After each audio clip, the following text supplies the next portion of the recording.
Welcome to Leeds International School, Primary 5, second midterm, Buddhism, lesson number 11, and the lesson is about Bhikku Sona.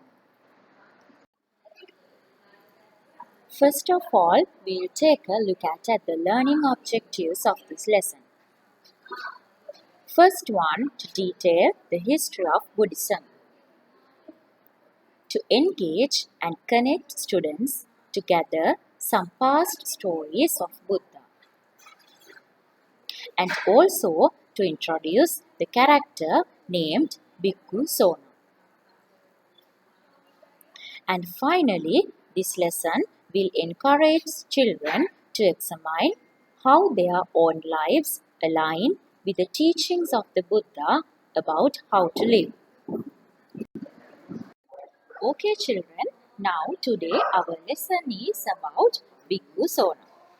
Now I am going to tell you a story.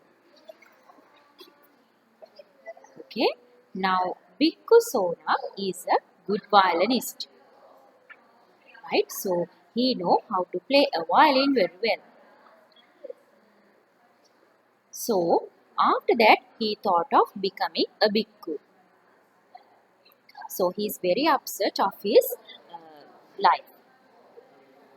So due to that he joined for Sangha Sasana as a bhikkhu. And at the same time he is very interested in doing meditation. He was very eager to develop his meditation. So every day he did it and he practiced this meditation. But children, there was a problem in it. Yes, he did it continuously, but his body could not endure it. So his feet became swollen. But Bhikku Sona is a very courageous bhikkhu. So he continuously did this meditation. He then began to go on his knees and two hands. And this way too he tried to meditate. But all were very unsuccessful. Yes, children, now he was very sad about this. Why he was sad? Because he cannot do the meditation properly. So he thought of meditating, right? So one day he sat on a stone at the end of the Sakman Maluwa, right? Sakman Maluwa means a place where the bhikkhus used to meditate, right? So he started meditating near Sakman Maluwa. He was thinking what to do. Then he was thinking, I want to attain Nirvana, but I will not able to do so. What's wrong with me? Now Bhikku Sona was thinking like that. And my dear children, now this Bhikku Sona, as I told you before, he was a great violinist. He can play the violin very well. And his family also very rich, right? And then finally he thought of going back to his family. I will have all the riches and I will do meritorious deeds that would be better. Now why he is thought of going back home? Yes, because he was unable to continue the meditation. So when Buddha was looking round the world through his mental eye, he saw about Bhikku Sona. Buddha heard about Sona Thera's decision. So he went near Sona and spoke in a very kind manner. Bhikku Sona, you didn't develop meditation basically because you are trying too hard. And then Buddha can understand why Bhikku Sona has failed his meditation. Yes, because he cannot concentrate it properly. Right? So because of that, Bhikku Sona failed in meditation. Yes. In the next slides, we will see how he failed in meditation and what are the questions asked by the Buddha. Yes, children. Next, we will see the questions asked by the Buddha. So, Lord Buddha asked few questions from Bhikku Sona. First one, he asked, Sona, when you were a layman, you were a good violinist. Yes, Venerable Sir. If you tighten hard the strings of your violin, can you play the violin well? No, Venerable Sir. Then, if you loosen the strings, can you play the violin? No, Venerable Sir. So, Lord Buddha gave him a very wise reply. Yes, Lord Buddha replied, if you don't tighten the strings or loosen the strings, you can't play the violin. So, you have to keep in a balance. Then if you keep the balance, can you play the violin? Then Bhikku Sona replied, yes, Venerable Sir. Then Lord Buddha advised, Sona, meditation is also like that. When you try to play the violin, if you try too hard, then your mind will go astray. The best is that you have to practice the midway between the two extremes. Then you will be able to achieve the goal of nirvana preached by the Buddha. So what is the advice given by our Lord Buddha? He advised Bhikku Sona to practice the midway, the middle path, right? That is not too hard or not too loose. So finally, Bhikku Sona learned meditation very well, right? Because our Lord Buddha helped him a lot.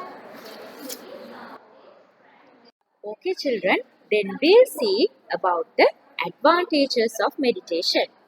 Now I have explained the story of Bhikku Sona, right? How he practiced his meditation with the help of our Lord Buddha.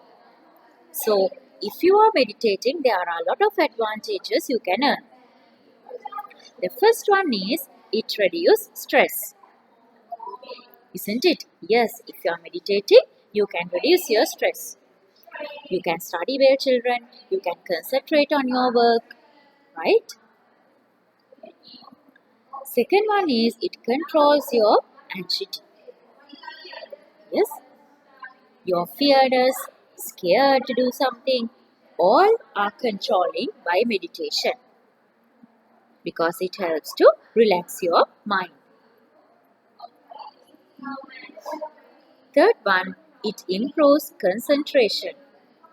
Yes, now that is the most important thing. Why? Now you all are small children, right? Some children are telling that I forgot the homework, I cannot do maths, I am very weak at English, so that's why you cannot concentrate on your work. So if you are meditating, you can improve your concentration very well. Next point is promotes emotional health. Yes, now you know there are no medicines for the mental sicknesses. So your mind should be well relaxed. So if you are meditating daily or else once a week, it promotes your emotional health. And the next one is really interesting. Your face will brighten if you are meditating. That is also a true factor. If you are meditating, your face will be brightened. You will become very pleasant to human beings. And gods and devas will also protect you. And the next one is it can generate kindness. If you are meditating, you can spread loving kindness to everybody you meet. That is also an important factor. And finally, there will be no bad dreams when you sleep. Yes? So, all these things are the good advantages of practicing the meditation, like what Bhikku Sona did. Okay, children. Now, I am going to give you some keywords from the lesson.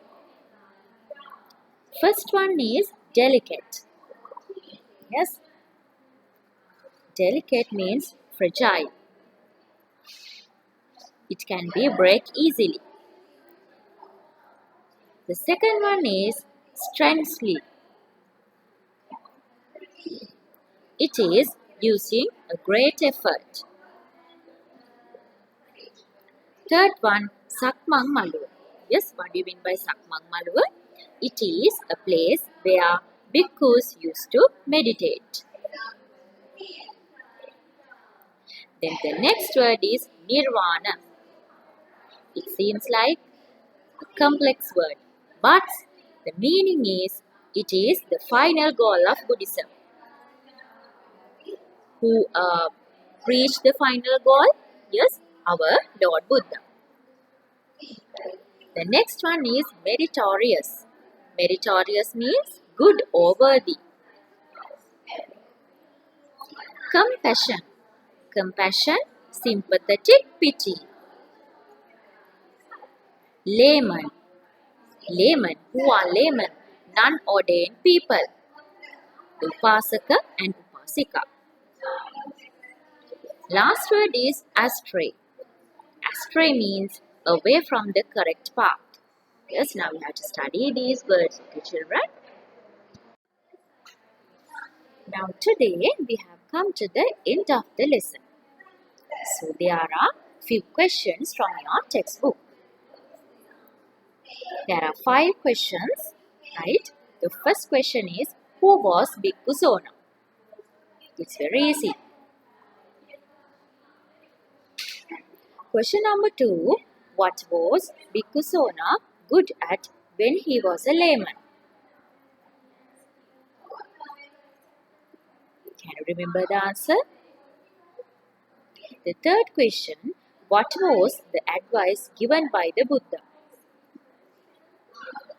Question number 4, mention few advantages of meditation.